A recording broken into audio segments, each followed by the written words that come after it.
সারা রাত ধরে আপনি কাজ করছেন, আপনার প্রেজেন্টেশন কালকে সকালবেলা অফিসে সাবমিট করতে হবে, আপনার ইম্পর্টেন্ট ফাইলগুলা, আগামীকাল কোনো পরীক্ষা আছে বা আপনার কোনো ইম্পর্টেন্ট ফাইল জমা দিতে হবে সকালবেলা আপনার ক্লায়েন্টের কাছে, না হলে অনেক ধরনের সমস্যা হইতে পারে।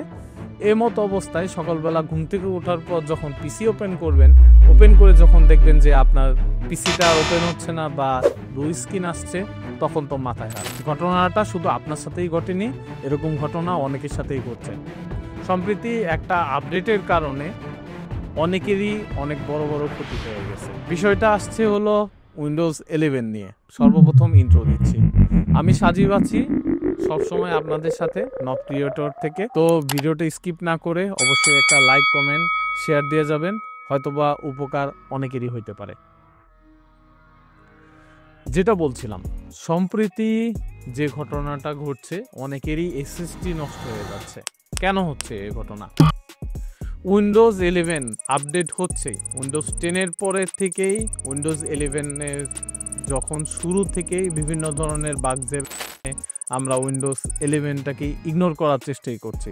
কিন্তু আমাদেরকে উইন্ডোজের কোম্পানি যারা 11 চালাচ্ছি বা মাইক্রোসফট উইন্ডোজ চালাচ্ছি, তারা ইচ্ছাকৃতভাবেই আপনাকে ফোর্স করছে তাদেরই এনভায়রনমেন্টের সাথে জড়ানোর জন্য।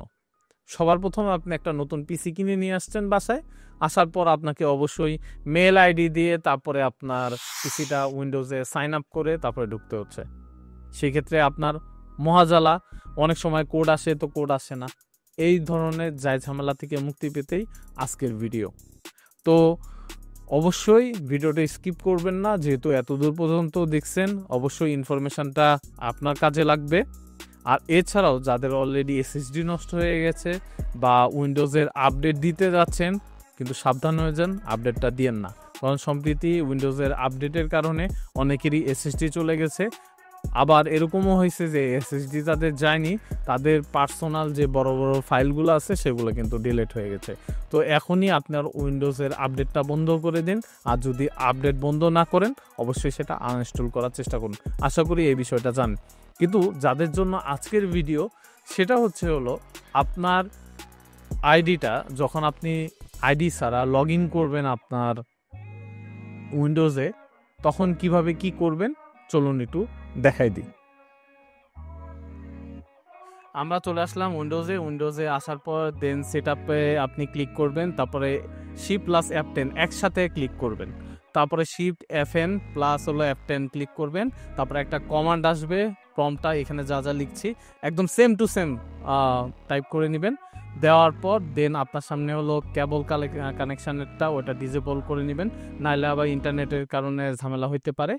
তারপরে সরাসরি আবার এটাকে ডিসেবল করে দেওয়ার পর আবার আমি যে প্রম্পটটা লিখতেছি এই কোডটা টাইপ করে নেবেন। অবশ্যই ঠিক মতো টাইপ করবেন, স্পেস দেওয়ার চেষ্টা করবেন না। তারপরে দেন কিছুক্ষণ অপেক্ষা করতে হবে। অপেক্ষা করার পর আপনার সামনে আপনার উইন্ডোজ রেডি। তারপরে আপনার নাম যা যা লাগে নর্মালি যেগুলো সেটআপ আসে আগের মতো সেগুলা সেট করে নেবেন। নেওয়ার পর আপনার সামনে যে উইন্ডোজের যে সকল সেটিংস আছে সেগুলো রেডি হয়ে যাবে। তো কিছুক্ষণ অপেক্ষা করবেন, অপেক্ষা করলেই আপনার সামনে আপনার উইন্ডোজ রেডি। তো এভাবে আপনি ইমেল ছাড়া আপনি সরাসরি আপনার মাইক্রোসফট 10 হোক বা মাইক্রোসফট 11 হোক